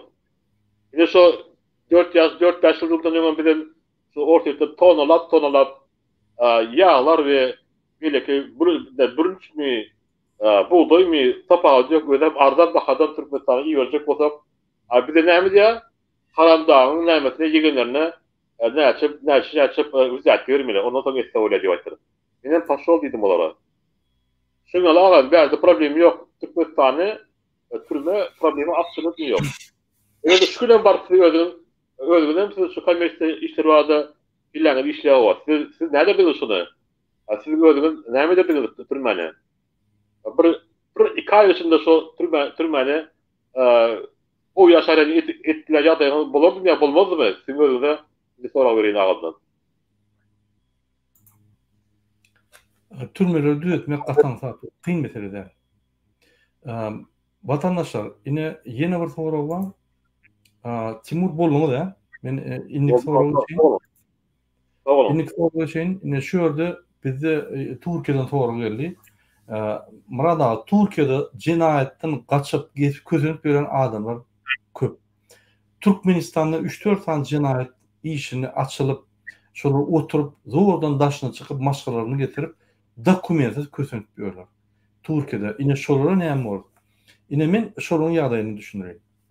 Türkiye'de ya cinayette oturan adamlar ya cinayet edip dokumentsiz gezip gören adamlar ya da Türkmenistan'da cinayet edilip oturup ya edilip oturman gaýdan adamlara aýdýan.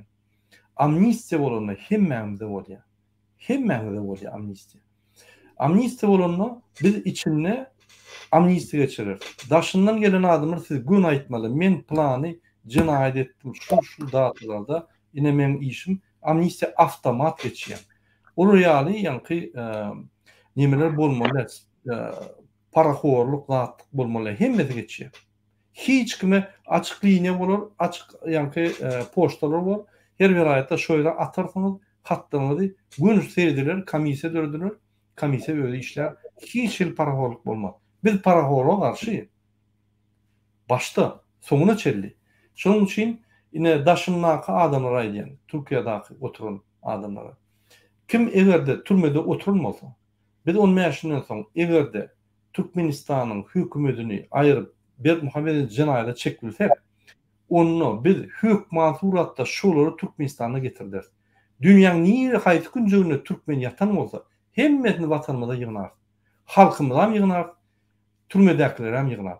Şo ýerde manyak bolmaýan bolsa, şoň çykany bizim jemgyýetimize hukuk döretmeýän bolsa, biz hökümet suratda onu amnistiýa çykaryp içine getir.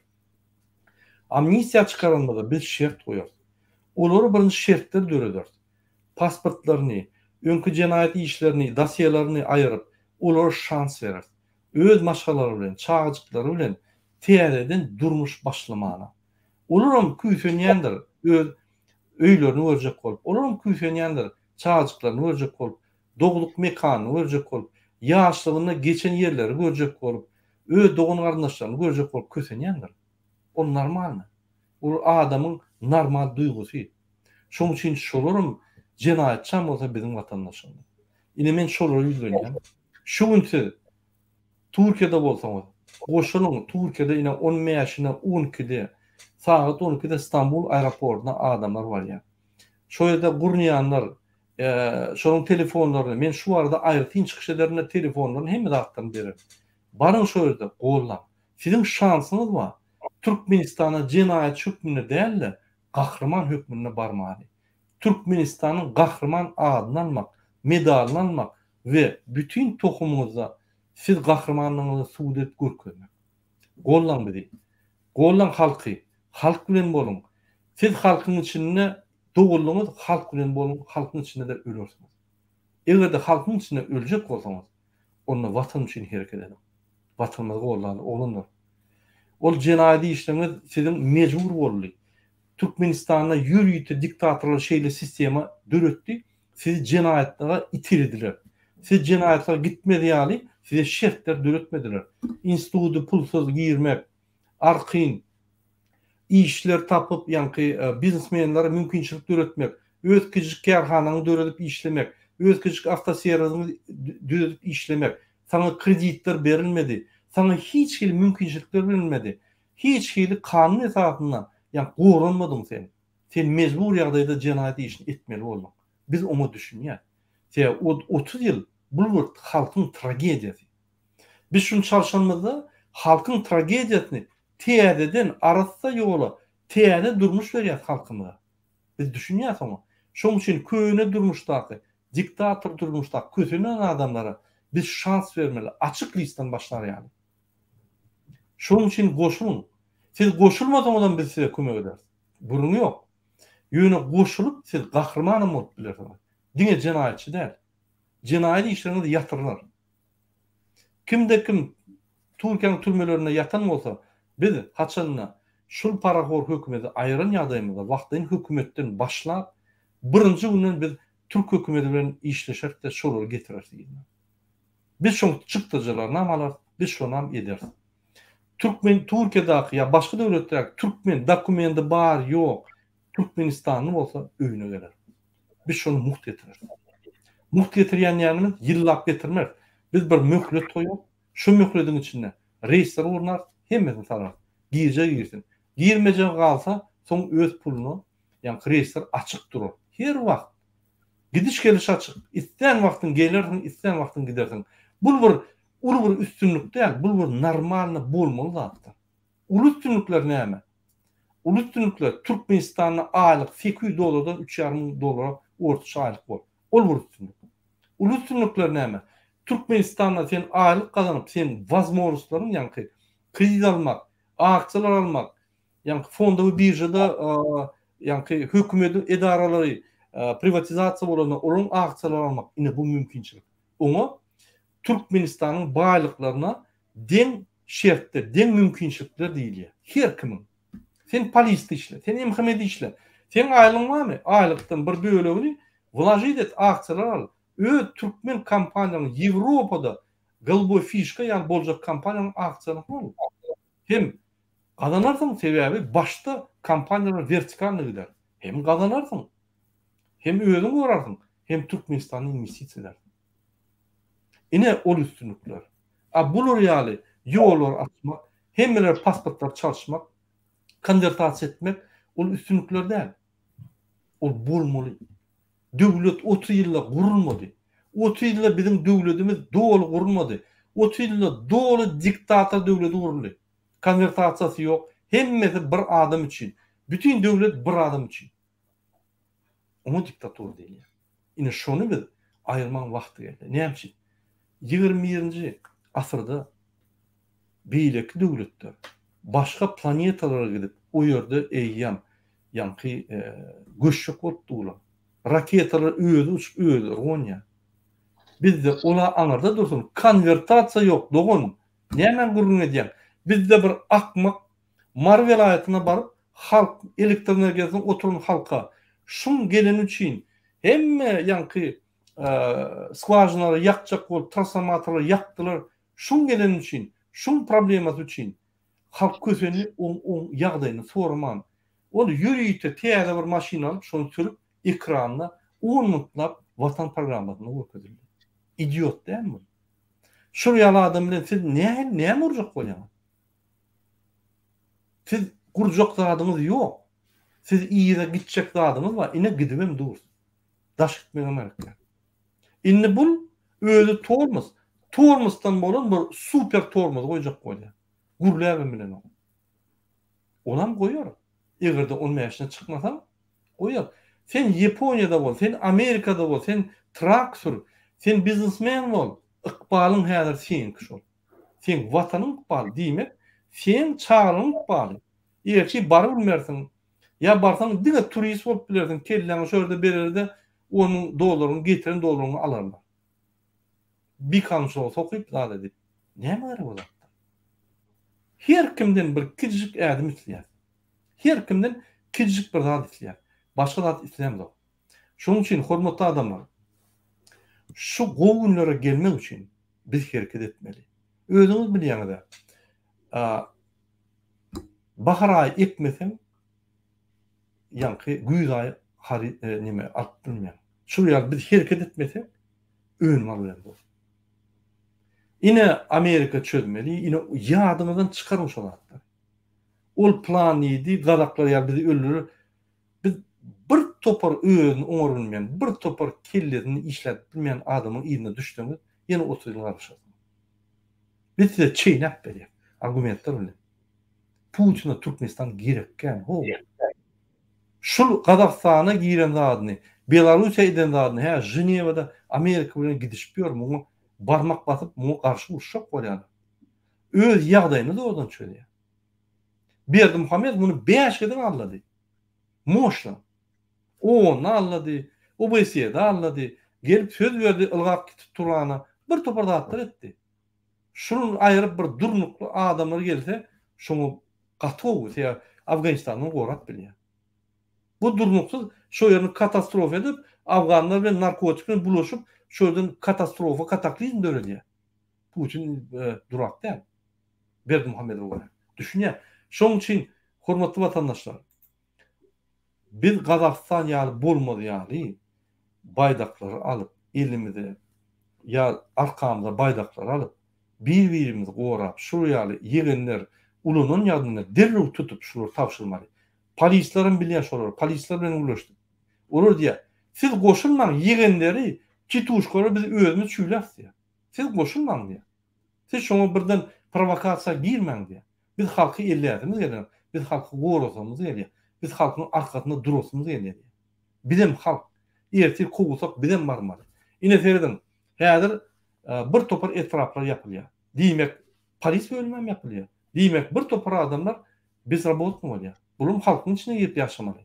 Uğurlarda, şäherlerde ofiser kostyumda gezip ýören bolsa ertir kostyumam ýok gezip ýörer. Ýüzüne tükürerler.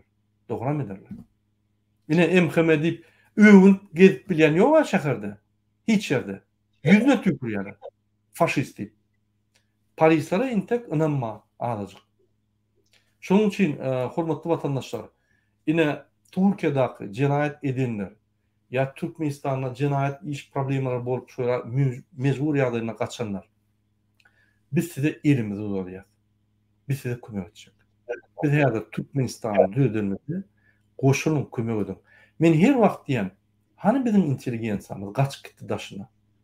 Sesem çykan ok, diýmek bolar gniwo inteligensiýa. Şoň düýü ýok eni. Şurada ortalara garap oturuny kenler. Akademiýa yapyldy, ses çykmady. Häzir görüşdi, ses çykan ok şuradan. Öýlerini hondan mer diýip ýörler. Hani olar? Hani bir statýa ýazdım Türkmenistan boýunça. Şuraya zat bolýar. Ýok gorkýarlar. Gorksalar oturup kim görüşe goşulýan bolsa, şo halk bilen bolar. Onsoň ertir gün ay men inni nimäni aldym, men inni professor, men neme, men türkmeni aljak bolýan ise men çözmeýän onu halk maslahatyna çözülýär. Şöyle arda ýalym, serdiler. Şolar howa diýse alarlar. Howa diýmese almasyn. Ýöne men siz üçin söz geplemän. Siz halk kösününde, halk görüşünde, halk aýagalanda namart bolýar. Inni bolsa öňkü grajdansynyň tapşyryk gaýdanyny iými boljak bolýar. Bize bu ýaly vatandaş gerek. Bize vatandaş gerek. Öz vatan üçin ölüp, öz vatan üçin jany berýän vatandaşlar gerek. Bize Berdimuhamedov gerek. Doýduk onlardan. Ine Musa men bir sorum bar. Siz näme pikir edýäňiz? Şol Türkiýede görgüli olanlar iş et bilmeýän, zat etmeýän jenaýat edýärler. Eger agyr jenaýatlar bolmasa, şol olanlar agyr jenaýatlar bolmasa Türkmenistana geçmeýär şol jenaýat işlerini. Jenaýata çekilmeli. Ýöne şo ýerde Türkiýede entek jenaýat etmedikler. Ýöne Türkmenistanyň içinde 3 gerek jenaýat etsen daşyna çykdy bolanok. Şolar bir zat edip çykypdyrlar. Inni bulan ne pasportlary bar, ne dokumentlary bar. Kösünüp ýörler. Ine şolary biz kömek etmelimi? Şolar bizim vatandaşlarymyzmy? Ýa şolara biz ýok, siz jenaýatçylar, biz Berdimuhamedov ýaly bolmaly, olar türmäde tutmaly diýip şuraya siýasat ýöretmelimi? Näme pikir edýäň? Menin önemli ulaşan sizin aydınız bilen Türkmenistan'ın siyaseti, gelecek Türkmenistan Respublikası'nın siyaseti rehimdarlıkta esaslanmalı ve adaletli. 30 yılın içinde iki tane diktatör adamları cinayete mecbur ediyorlar. Şeyle bir skema kuruyorlar, adamlar şu mecburi adayda para almalı oluyorlar, para vermeli oluyorlar. Ya başka cinayet iş koşuyorlar, başka koşuyorlardan ceza çekiliyorlar ya ondan kaçıp dışarıda gidiyorlar. O yerde ne Ankara'daki yurdun vatandaşı ne Türkmenistan'daki vatandaş şu statistikadan alıp görsek de 80% cinayetler iktisadi tarafta madde iktisadi cinayet edilen. Onları hükmen suratda amnistiye etmeli. Adişimiz yağlı açık postalar döretmeli. Komisya döredilip cinayetine göre amnistiye geçirilip izine dolandırmalı. Hükman suratlı. Sebebi 30 yılın içinde Türkmenistan'ın halkının genosidi geçti. Demiştirip görsek de Afganistan'da 90. yılda 10 milyon halkı vardı. Hazır 36-38 milyon. 3 hisse köpelen. Bizde o 90. yılda 3,5 milyondan köpelme anır dursun. 2 milyon 800'e yetti. Genosid, hakiki genosid. Şu genosidin cevapkarları İksan diktatör ve son taraftan tutyanlar politsiya, MVD, MHM solarda da reforma geçirmeli ve Pinstra sistemine yani türme cezalandırış sisteminde de reform edip amnistiya geçirmeli. Türkiye'de, Rusya'da, Özbekistan'da, Kazakistan'da yerde olsa Türkmenler hemmisini dolandırmalı. Sebebi bizim siyasetimiz doğanlık, rekimdarlık ve adaletlik prensipte kurulmalı. Sağ olun. Doğru. Sağ olun. Timur, sen ne fikir ediyorsun şu meselede? Şu daşınma yani cinayetçi bulup çıkanlar ya da daşınma gidip gören bir cinayet edip gidip gören ya tapağı yok edip çıkan ya da etmeyen oturup cinayetini çekip çıkanlar şuları niye mi kömek ediyorlar? Ya kömek etmeliler mi ya şular vatandaşlar değil mi? Biz niye şu öz humanizmi öz mehirliğimizi şuları niye bildirmeli? Sebebi bir agresiya var olsa bundan beter agresiya etsen ondan beter agresiya ediyor. Yani şunun için biz parahat yola çıkacağız. Haçanla agresiya ediyen adamı düşman olsa onunla etboli agresiya. Yani haçanla agresiya ediyen adam öz vatandaşım olsa onu değil mi kovuluklu nakıp oluyor. Başka yol yok. Onu agresiya edip kıyınap vurup dursan o ömürlük senden yani kellesinde kahar var ya. O kaharı çözmeye psikologlar gerekiyor. Şunun için yine bizim vatandaşlarımıza biz elimizi uzatmalı. Biz onu kömür etmeli. Olur bizim vatandaşlarımız. Olur ünsü verin 12-10 yaşlarına çağıcıklar bolunla arasında çağırlardı. Şu diktaturanın durmuş sisteması bunları şuna sallı. Bunun kendi bir günahı yok. Elbette günahı var. Yani ulu yalı Berdi Muhammedov yal günahı yok. Şunun için biz elimizi uzatmalı. Hazır tarihi çatlıktan geçirmede biz abnuleni etmeli. Abnuleni demek hemme birbirimize yani bağışlamalı terden arasılıysan başlak etmeli. Bolmasa biz yönü süyüşüp kırılışıp ümidi gidilmez. Siz ne fikir ediyorsunuz? Timur?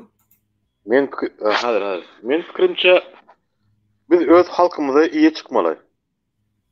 Yine belki cinayet edin işte cinayetçi o bir kaçan almalı belki kötüde aldanıp ya özünü satanlara mı ya kimin olsa şu öz Türkmenistan bizim öz hayatımız olsa hemmesine biz iyi çıkmalı. Evet, tam sol yürüte komisya dörüzüp sonra hizmet o sayesinde onları açıklayarak sol devam etmeliler. Onların onların Avrupa'da yani adam türmeye giren vaktinde şu türme içinde işim olmalı, türme içinde okuyum olmalı. Hava. Kovunu harlamadan türmeden çıkan vaktinde şu adam yalıp çıkmalı hava. Hiç kimsizlik hava. Kaharsız normal adam olup çıkmalı. Şoň için ine öten devletler bara şordan görüzi almalı. Bar görmeli nälik ýagdaýda tapgynýar. Bar görmeli näle okulary işleşäňärde hava. Näle psikologlar kömek etýärler hava. Şu atları prinsipi bärde problemi absolutny yok. Egerde häzir şu rejim ýykylsa, o atlar bolar. O atlar bolar täzinde bizim ilim bilim adamlarymyz köpse o nämede daşarda ýöne içine giren wagtlarynda o her haýsy öz işlerine meşgul bolar we olar gıýtga bir zaman içinde hemme ata düzeler o. Edil Singapur ýa-da ona biz öz Türkmenistan'da edil Singapur ýa-da Istanbul'da hava. Bilýärsiz Singapur döwletinde hava. Dünýäde birinji ýerde duruyor şol näme? Hemme tarapdan şu birinji ýerde duruyor şol näme Singapur. Bäri ortada gelen okuw geçip görüp ortada pul berip olar çağırýarlar. Olar bäde okuw geçip bäde mollýlara. Şoň üçin Bu hem bitbaşçılar yeniden qaytalap etýän ol haramdadan şol ýolbaşçylygynda hawa görew başgumata göreläşdiripdir diýär. Hawa sag bolun. Sağ olun köp. Gatto aýtdyňyz. Olum bizim vatandaşymyz, biz öz halkymyza eýe çykmaly. Halkymyz öz halkyna eýe çykmaly. Başga ýol ýok. Şoň üçin ýaman obaýtdy bir adam bizim vatandaşymyz. Hoca Garaýew Hanýerli, men ýalňyşmasam, şeýle diýdi, konstitusiýany diňe halk işledip biler. Şoň üçin hormatly vatandaşlar, 15-nji ýanwarda biz öňe çykmaly. Biz Türkmenistanyň prezidentine we Türkmenistanyň parahoruny konstitusiýany işledip öwretmeli. Bizim başga lazımyz ýok. Biz uruşmana çykmamyz ýok.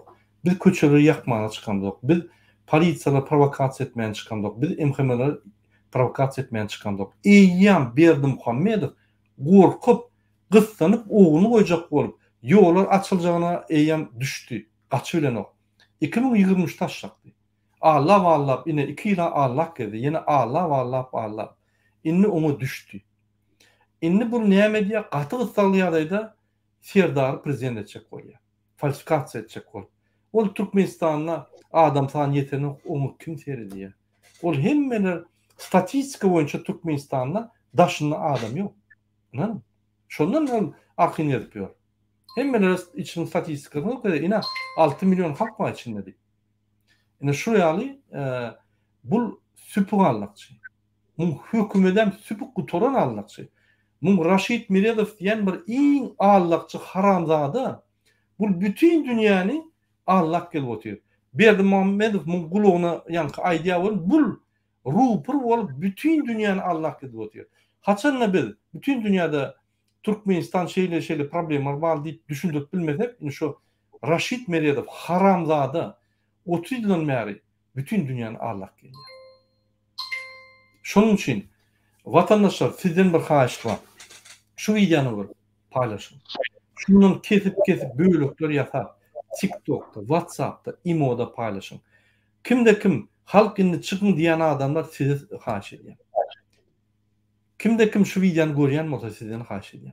Siz daşynda, sizin etbiljek adamyňyz bütün dünýäye ýaramaly şol. Ilayda Türkmenistana. Türkmenistana informasiýa iň kerkiçidäki çopuna çel ýetmir şol. Esen ullaky öýde oturan, haldyk diýen bizim geleceğime ýetmeli. İnterneti bolmasa. Şonu bir getirip okudup bermeli. Ya videonu göçürüp ýazyp görkezmeli. Türkmenistanda şey diýerler adamlar. Videonu ýazýarlar da soň şu videonu paylaşyp berler. Şonu ýaly şular azatlyga, şu ýaly adalatlyga höwesleri uly sebäp bular türmede otyr. Türmede otursaň türmen kanunlary ýörýär. Türmen kanunlary näme? Oturmadyk bolsaňyz, menim oturmadym ýöne kinolara gördüm. Boswa. O bosam näme diýse şo bolýar, onuň Berdimuhammedow. Şonun bu Türkmenistandan türme ýasady. Sebäbi durundurmaňsa, näme diýse bolupdy.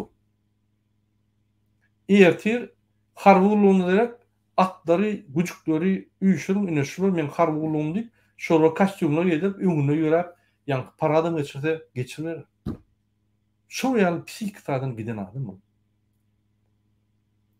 Öz halkyna derek parada ýa-ni pıştırlary, itleri, eşekleri, atlar çıkaryp geçip bütün dünýäde görkezilýär. Şo ýaly kirleti giden adam şol. Türkmenistanyň konstitusiýasyna dep kelep kesip ýamap on manizmi açyldy. Şonuň üçin bizim siyasi talaplarymyz näme? Häzir birinji soru çözeli, ýollar açaly, içini daşynyň. Ikinji bizim siyasi talaplarymyz näme? 91-nji ýylyň konstitusiýasyny, 92-de täze kabul edilen konstitusiýasyny birinji bilen ýerine goýmak. Şondan söküp ýamap başladylar. Şonu getirip ýerine goýmak birinji. Türkmenistanyna hakyky azatlygy, adalatlygy we Türkmenistanyň demokratik institutları täzeden galdyrmak. Ine şol demokratik institutlar sizem, menem, hemmemiz gora. Ine şol bilen siýasat. Onun üçin Berdimuhammedow berker. O ýerine gitmeli bolýar. ve cinayet işine çekilmeli oluyor.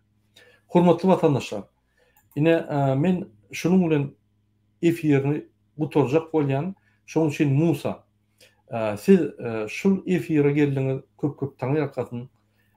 Bizim vatandaşymyza 15 ýanwardaky boljak çykyşy näme maslahat berýäňiz, näme pikir edýäňiz, näme çağırış edýäňiz, näme arzuwlar goýýarsyňız? Aýdyp berseňiz. Murad ağa, siz gece gündüz yatman, her gün çıkış edýäňiz, adamlara düşündirýäňiz, esasen seleway grupları vardı. Mesela biznesmenler diýdi, hökman suratda birinji oçurtda, birinji nowatda çıkmaly adamlar, harby adamlar, telekeçiler, taksistler, muallimler, daýhanlar, hemmesi düşündirip aýdyldy ýa. Diňe bizim vatandaşlarymyzyň nämesi borçy beýleki adamlara ýerine şol informasiýany yerli ýere ýetirmek.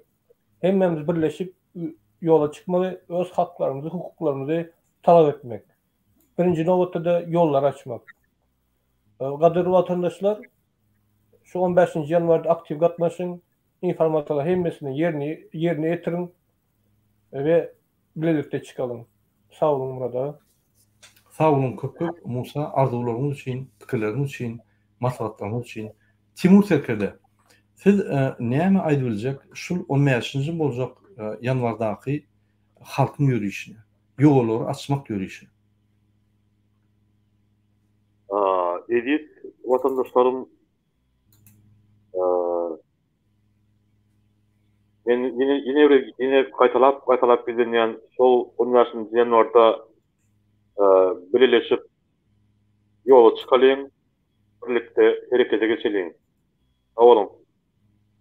Sağ olun köp Timur Serkerde, Musa köp sağ olun geleňiz üçin.